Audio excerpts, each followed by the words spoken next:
Hi guys, welcome back to Bella's Big Adventures. My name's Sue, and today Doug, Bella and I are setting off on our return journey back to Slovakia after a 2-week break in the UK at a friend's wedding and the Motorhome show. If you haven't seen the Motorhome and Caravan show, do check it out. And yeah, so we're heading back towards the Eurotunnel, but today we've got a very special visitor. I will introduce you to the new team member. Her name is Bonnie. Bonnie? Who's that? Hello, say hello to your fans. You're going to join the Bella's Big Adventures team, aren't you? She's never been in a motorhome before. She's only 5.5 months old, so this is all new and exciting to her, and probably a little bit terrifying, to be honest. But yeah, so we're going to head back across the tunnel shortly, and then yeah, find a few new airs on the way back. Hopefully we'll find something different. Okay, speak to you soon. Bye for now. Morning guys, we are at a place we've been to before actually. You might be able to see just behind me. We stopped at Blegny Mill last night. We've been here before with Bella and we knew it was safe for the dogs, so we thought we'd come back, and it was pitch black when we got here. Even after 50 plus years of knowing that the clocks go back, you forget how dark it is really early. So yeah, I'll show you a quick look round. I have done this video before, so I will put a link up in the top corner somewhere, but I'm just going to take Bella for a little stroll and yeah, show you around. It looks like they're preparing for Halloween, so let's see. There were considerably more vans here last night. So as you can see, this is Blegny Mine and this is the Aire, so there is lots of parking. It's actually a car park for the visitor centre as well. The back line has got power, the rest of them don't, and actually the middle section is really wonky. We parked there to start with, but it was too wonky even for our levelling system to get right, so we've moved along here into the what must be the bus section, to be fair. There is water, there is waste, and if you're lucky enough to get here early, you can get one of the electricity points at the back. You need a token for that, which you get from a cabin over on the right hand corner. I'm going to have a quick stroll without your sister to start with. Bonnie's been thrown in at the deep end. She seems to be doing really well at the moment. Bella's not so sure though. Right, you're getting used to her, aren't you, Bells? You're getting used to her. Let's have a little look. So as I say, we've done this one before. It is a visitor centre. There is a restaurant. There's a huge playground for the kids. That's the entrance over there. Yeah, so it's a nice one. We are intending to do this journey quite quickly, so I'm hopefully going to take you somewhere different today. We're going to go back along via the Munich route again, because the road was pretty good that way. So I'm going to try and find a proper campsite to take you to next. So yeah, I'll have a quick wander with Bella, then I'll take Bonnie out, and then we're going to hit the road. Doug's on a few work calls to start with. Unfortunately, not being retired, he still has to do his day job while we're travelling. Playground, which is enormous. As you can see, it's mine themed. It's got a little train track for the kids, and this is the restaurant here. Obviously it was pitch black when we got here, but it is open to a reasonable hour. I can't remember whether it's 8:30 or 9 o'clock, but we just made our own food last night. It's free to park here. The electricity costs obviously, and the water's free too, which is brilliant. And there's some beautiful green space for you to have a stroll, stretch your legs and stretch your dog's legs too, which is quite important. So as you can see, they've made use of what used to be a mining area. They've made the slag heap, biotope and circuit of the trees, and you can get an audio guide for the walk. So there are information boards everywhere too, which is really great. Shows you what it was like when it was in use. And they've made a little walk out of it around the kids' playground. There's lots of picnic tables. It's really cute. They've done a really great job of repurposing a building that would have been basically left to rot, I suppose. There was also what I would call a tourist train, you know, the car version that looks like a little train, which obviously must go down into the village or something to pick up tourists maybe. But the car park here is massive and there's loads of places to park and it's free. So you have to pay to do the tour of the mine, but all this outside stuff is free of charge, so that's really great. Let's see where this takes us, eh, Bells? Nice walk in the woods. Autumn's setting in good and proper now. The tree colour has been amazing this trip. And it's not raining for a change. Woohoo!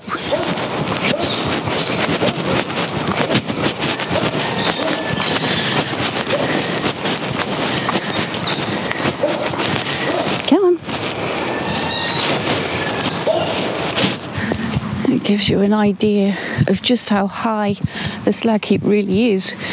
They've made a fabulous flat path all the way around with information boards about wildlife and things, but you think that's just a byproduct of the mining. They just pile it higher and higher and higher. But wow, they've done a great job of integrating what is basically just a pile of rubbish all the way around. It's beautiful trees, nice flat path, perfect for dog walking, and a few runners have gone by. Looks like they possibly have archery here as well. Yeah, the runners are doing circuits, so it can't be that long. I've no idea how far it really is, but that guy's been past twice already, so there are different routes as well, well signposted.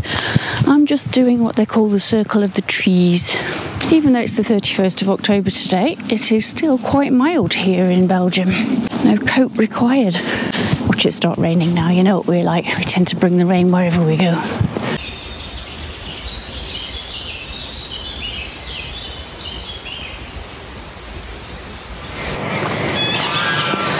Some geese. It's one of the old mine buildings over here. Let's have a look at it. Just a minute, Belle, let's have a look at this. So this is a photograph of it from the 1940s. And there it is today. Been repurposed to something. More children's playgrounds from 0 to 3 years old.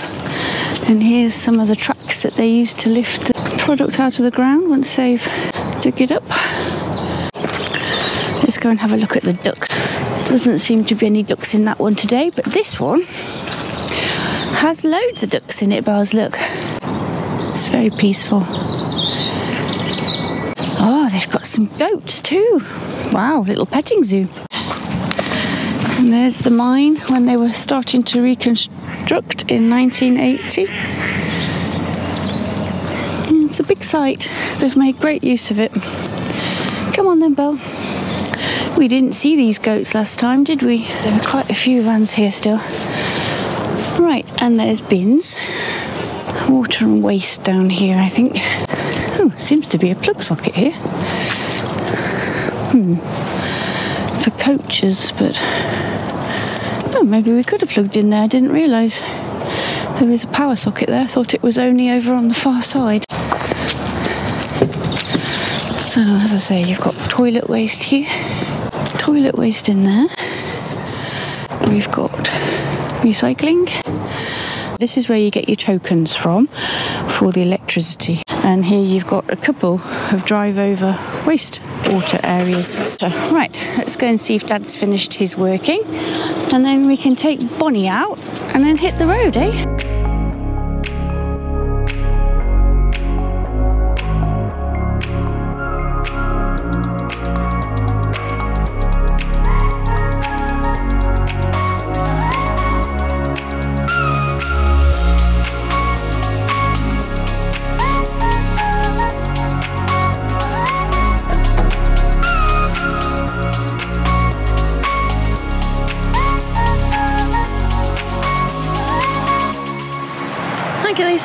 We've just stopped at a services, and I just wanted to show you the view from said services because it's the sun setting, so we're not going to get to the campsite before it goes dark, but the view is just immense. Let's just stop for a little pit stop, stretch the dog's legs, and yeah, have a cup of tea basically, which is the joy of having a motorhome.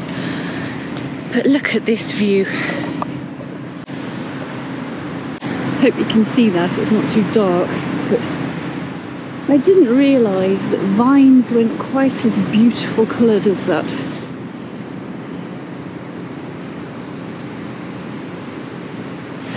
Yeah, immense, right? It's not going to be the longest video in the world, this one, because it's basically going to be 2 campsites and more driving, but the tree colour has been amazing, absolutely amazing. Right, I'm going to get back on the road because we've got at least another 2 hours probably before we get to the campsite, and we're going to miss reception, but they told us we can just get in through the barrier, so that's good. We're going to Camping Heidehof, I think it's called. I'll show you around that tomorrow when it's daylight. Okay. Morning guys, we are at Camping Heidehof, I think. It's a huge site. We arrived in the pitch black, so we had no idea how big it really was. Yeah, and we've parked in the bit immediately behind reception, which is really slopey. But the site is massive, and it's not lit very well at night, so it's hard to tell what there is around you. But I'll turn you around. There are some huts over there, and some lovely tree colour. So this is where we're parked, and I don't know whether you can tell, but the levelling wasn't strong enough to actually get us level. We're as high as we can go on one side, the back wheels are still on the ground, and we're still leaning to the left. But anyway, there is another area which looks slightly more level, but there wasn't any lighting, so it was really dark last night, and it was Halloween. So when we arrived, there was a party going on, a kids' party, all in fancy dress, in a function room over on the left there. This is the tent area on the right, and then you've got more area over here. That building at the back there is a restaurant.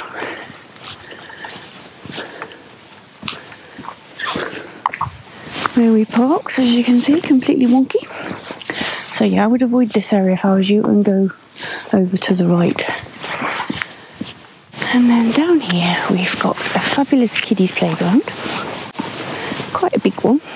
The building behind is the function room, and they had, as I say, a Halloween party for kids and then a bit of a disco, but it did end about 10:30, so it wasn't too noisy.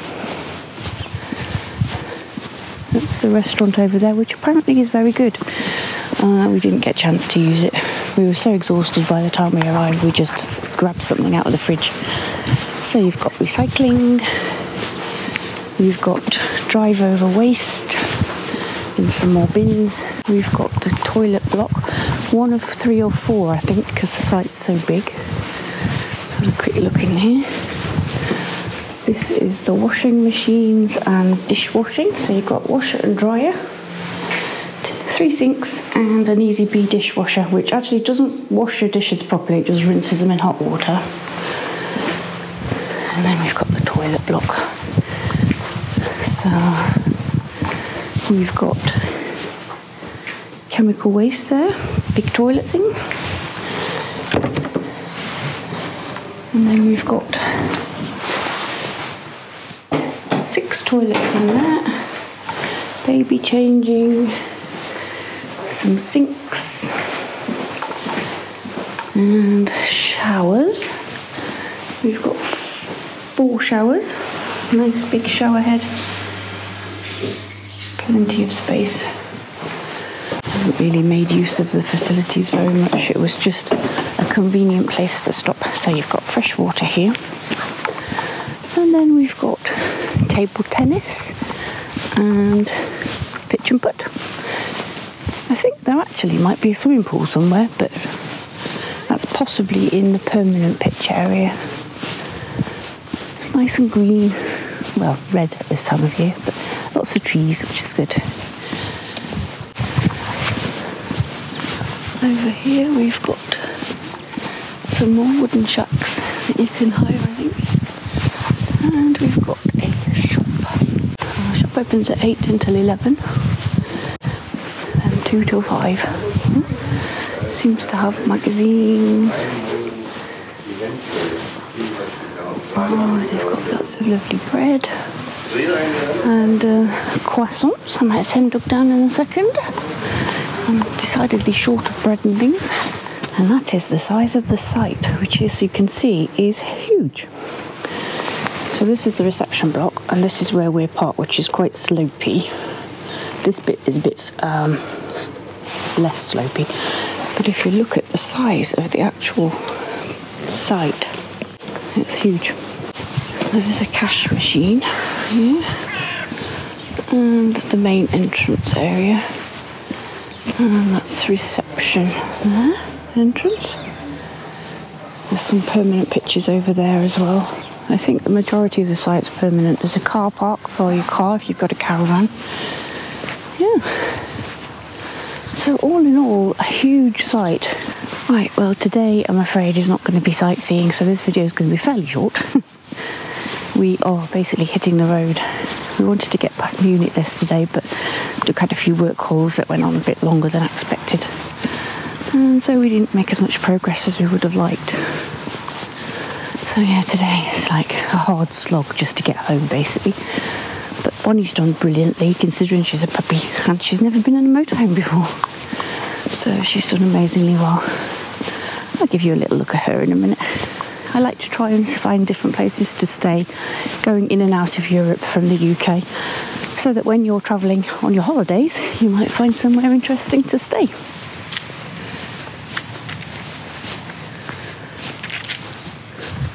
How are you beautiful girls this morning?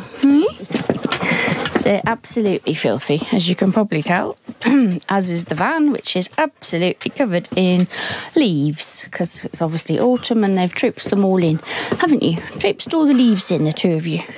Yes, you have.